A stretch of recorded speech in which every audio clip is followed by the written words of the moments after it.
What's up, guys? So before we begin today's episode of Fate Extella, I just wanted to show off briefly. At the time of recording this episode, all of these new costumes are available now on PSN. So these have been available for a little while now.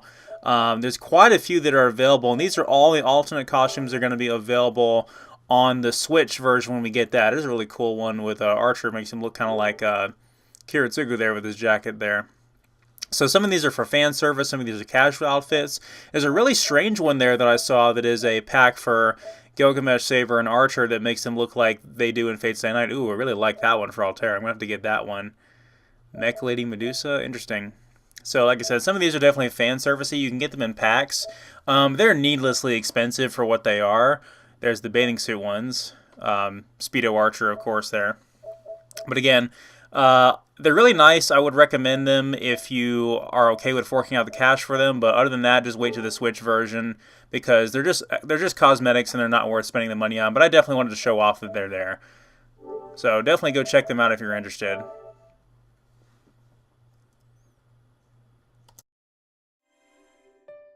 Greetings, foolish mortals. Consider yourselves fortunate, for you are privileged enough to gaze upon my glory. This video game will be an accurate representation of my powers. Perhaps after a demonstration, you will decide without hesitation to pledge your loyalty to your true king. Or should you be foolish enough to choose otherwise, you will know the consequences for your actions. What's up, guys? Welcome back to Let's Play Fate Extella. So, if you couldn't tell by that monologue there, we are playing as Gilgamesh now. So, Gilgamesh's side story is well underway. We're going to go ahead and equip him with his secondary abilities here. I wasn't really sure. I kind of wanted to blend a mix of defense and offense with him. So, we don't actually have as many slots for him as I thought we would. I figured we would have a better bond with him at this point, but it's okay. I mean, he's... what kind of bond can you have with Gilgamesh? So... we're going to go ahead and start our first stage. This is going to be very similar to the stage while you're playing as Altera. And Gilgamesh is barking orders at you from your throne that he's sitting on, are asking you to go take out assassins. So we're going to watch some dialogue here and see how Gilgamesh suddenly decides, after sitting on his butt the entire time, that it is a good idea to get up and fight in Altera's place. Which definitely takes her by surprise. Look at her, she's like, what kind of change of heart is this? And I completely agree, it's completely out of character for him to do this. But that being said, I feel like, and I've said this before, as far as the main story goes, Gilgamesh and Iskander are the best characterized servants that are not the main three in the game. So Altera's team is the best characterized by far. They're written the best, have the best dialogue, the best character interactions and development.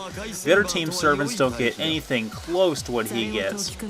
And Gilgamesh really steals the show in Altera's campaign if you guys haven't watched it yet, but hopefully you've been keeping up. But yes, absolutely, Gilgamesh has made an awesome addition to this game, and I'm so glad that they included him. Even though he's not one of my favorite characters necessarily. But yeah, even though he was... his characterization is more similar to that in Zero. This was written by Natsu and not Geno Robochi, so they managed to keep the continuity very consistent there. So anyway, let's talk about Gilgamesh. And Gilgamesh is quite the complex character, to say the least. It is almost as much as Saber as King Arthur. There is a lot to talk about with Gilgamesh. So Gilgamesh is the King of Heroes. He's in the Archer class configuration right now, and those of you who know the series should know exactly who he is. He showed up in the last arc of Fate Stay Night sort of as a, almost like a, that bonus boss that shows up at the end of an RPG after you defeated who you thought was the main villain. That's kind of how he shows up. But in reality, he had fought in the previous Grail War, and was able to, if you know Fate Zero, he was able to keep his body after the Grail was destroyed. He was able to, essentially him and Kirei's wish had been granted and they were brought back from the dead.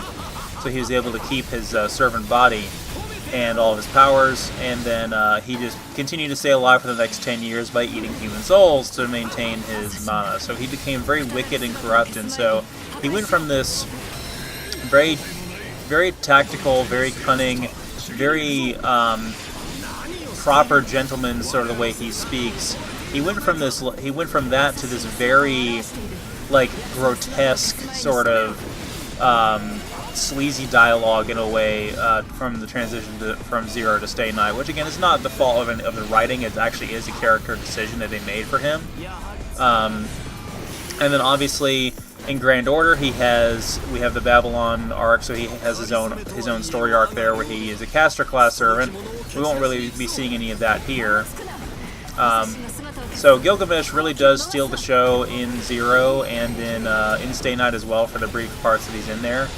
And in the Limited Blade Works route in Fate Stay Night, Gilgamesh is definitely, again, the main antagonist, essentially. But for some reason, instead of giving Artoria Avalon back and giving her full power, they just send her off to go destroy the Grail and allow Shiro, who now has proper magic circuits, just to try to copy all of his Noble Phantasms and fight him with Limited Blade Works, which is something that we thought would not work, but apparently it does.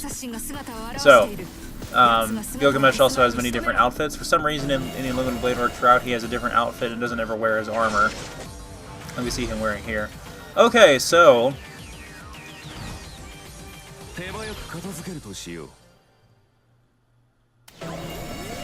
the mongrel doesn't know when to quit. Unfortunately, we'll have to show this faker that the original is always superior. Your puny projections cannot even begin to compete with my originals.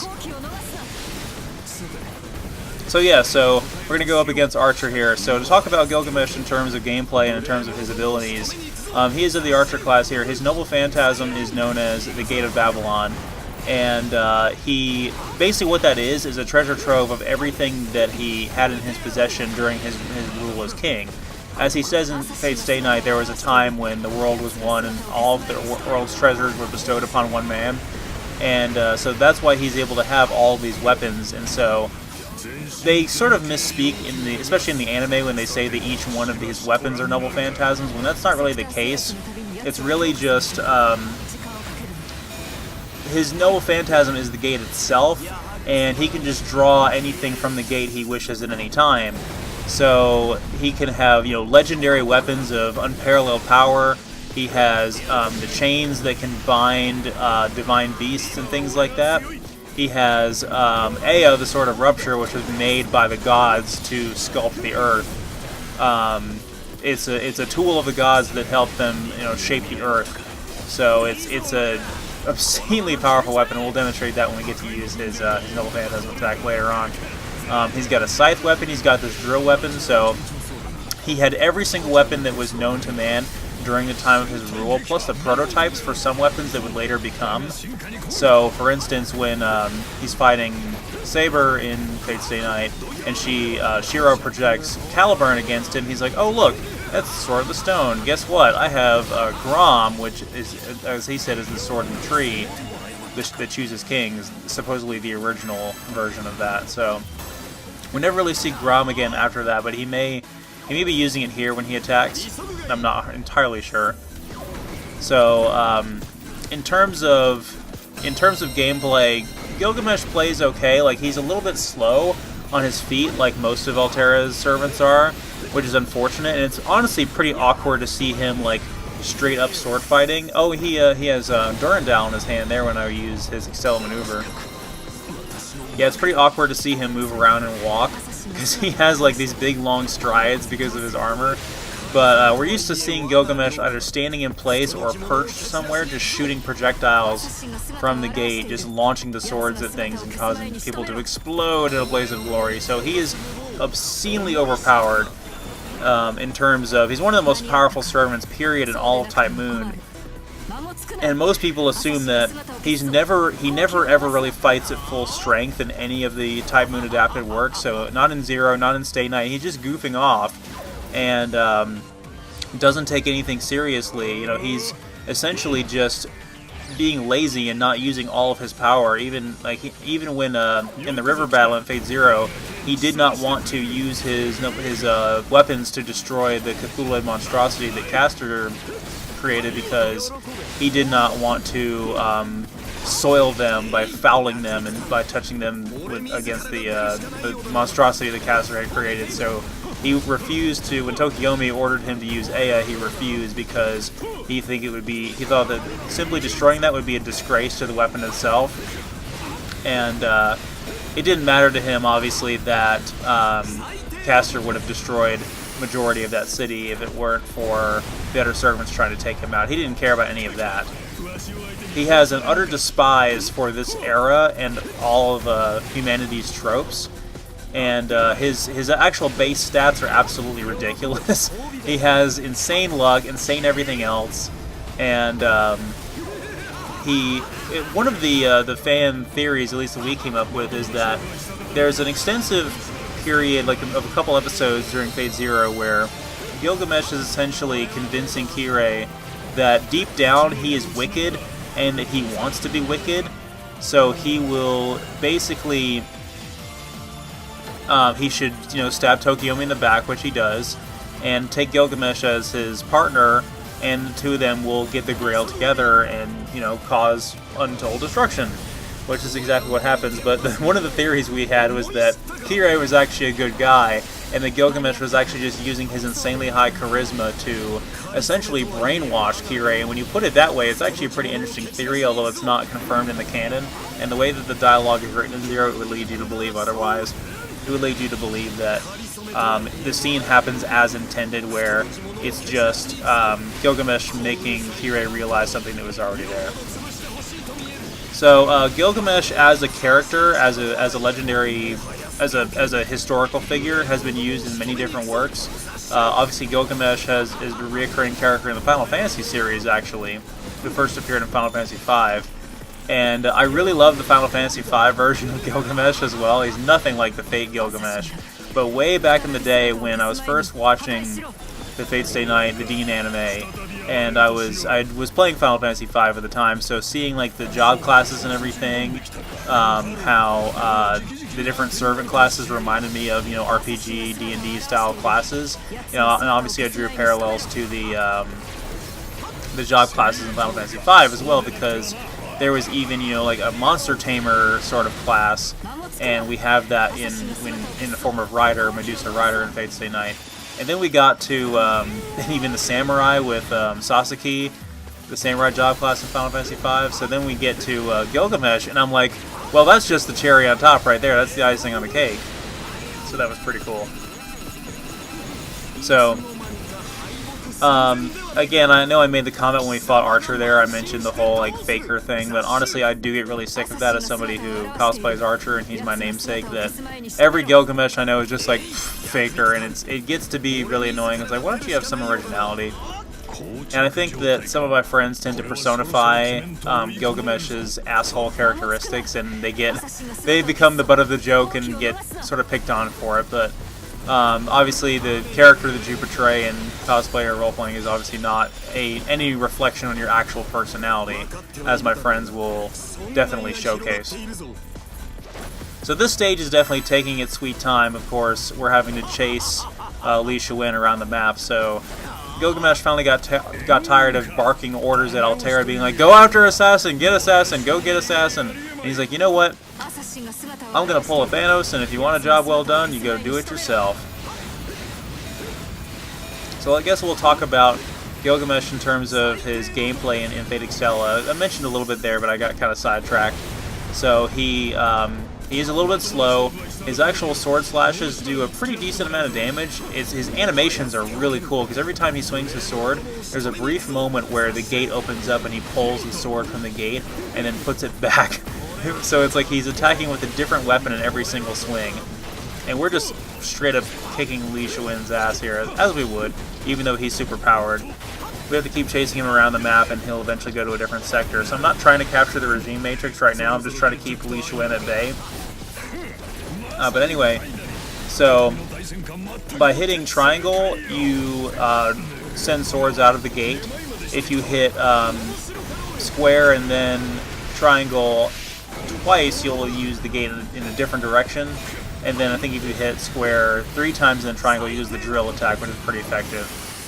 So the Although when we get upgraded, eventually Gilgamesh will be able to double tap. We'll be able to double tap triangle and use the gate in two different directions. So we can pretty much just stand in place and just spam swords at our enemies, and that's pretty much what Gilgamesh is good for. And I also like to jump and use the aerial attack, even though it looks a little bit goofy.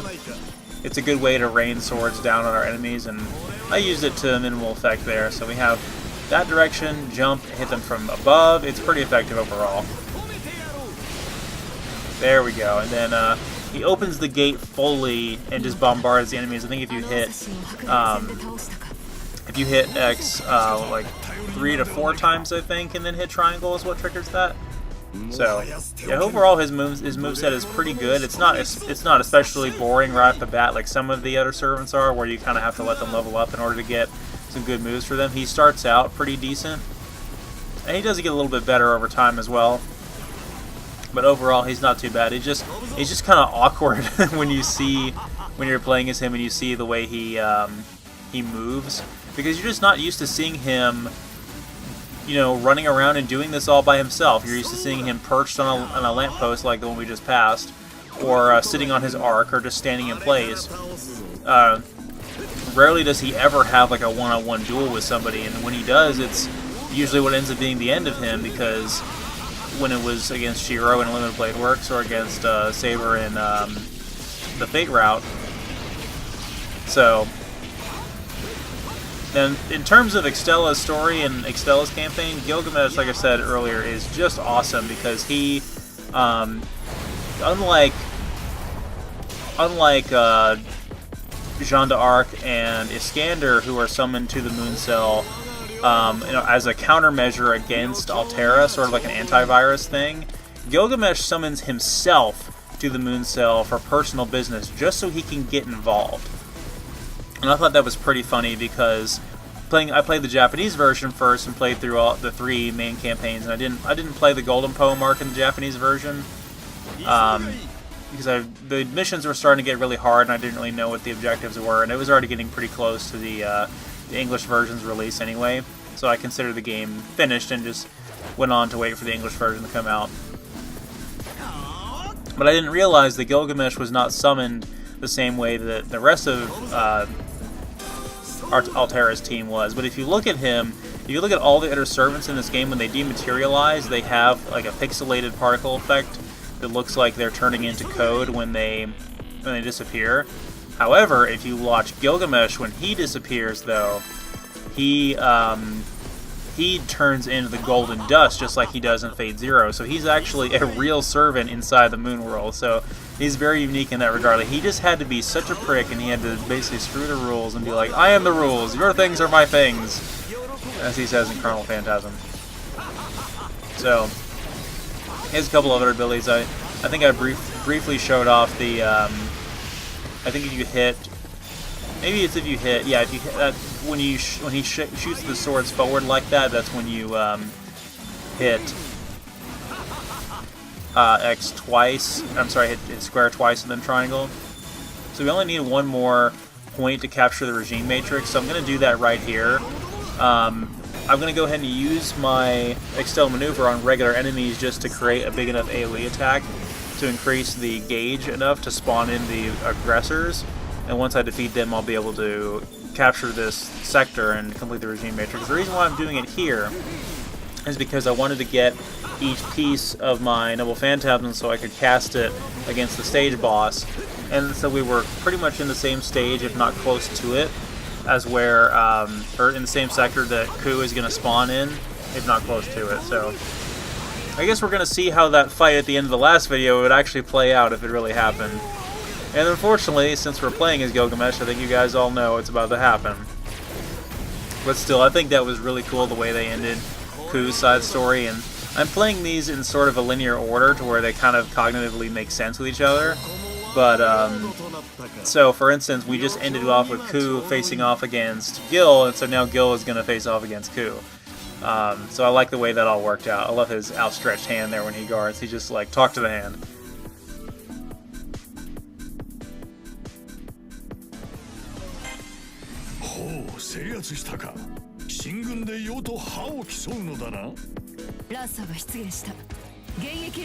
Oh, great. He's way over there. because that's what we wanted. And of course that looks like Iskander got taken out by an enemy there. So we actually just captured the Regime Matrix just in time, because now that sector's worth like 8 points, and we would have had to start from scratch pretty much if we had to go back and take over that sector. Oh well. You've done your job, King of Conquerors. You can rest easy for now.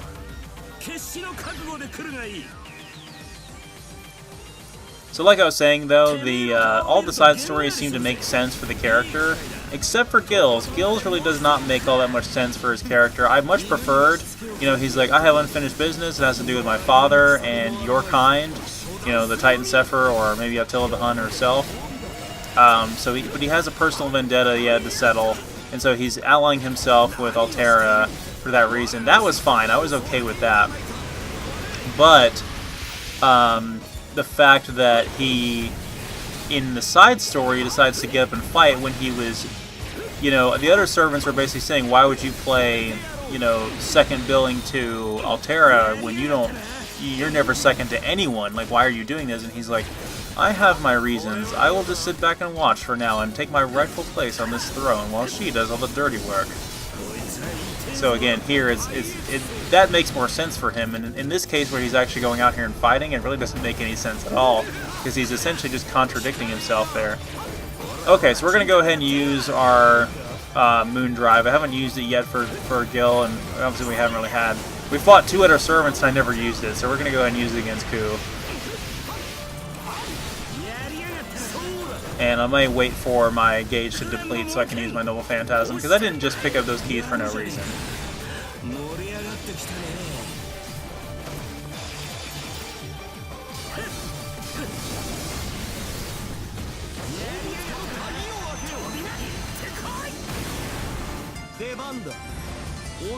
It would seem the mongrel doesn't know its place. Time to put it down for good.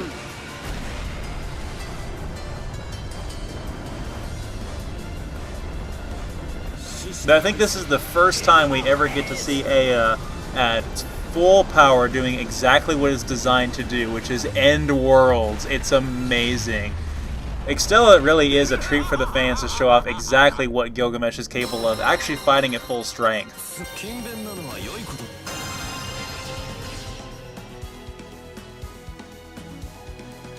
A worm faces the ground when it dies. 先に楽になるぜ。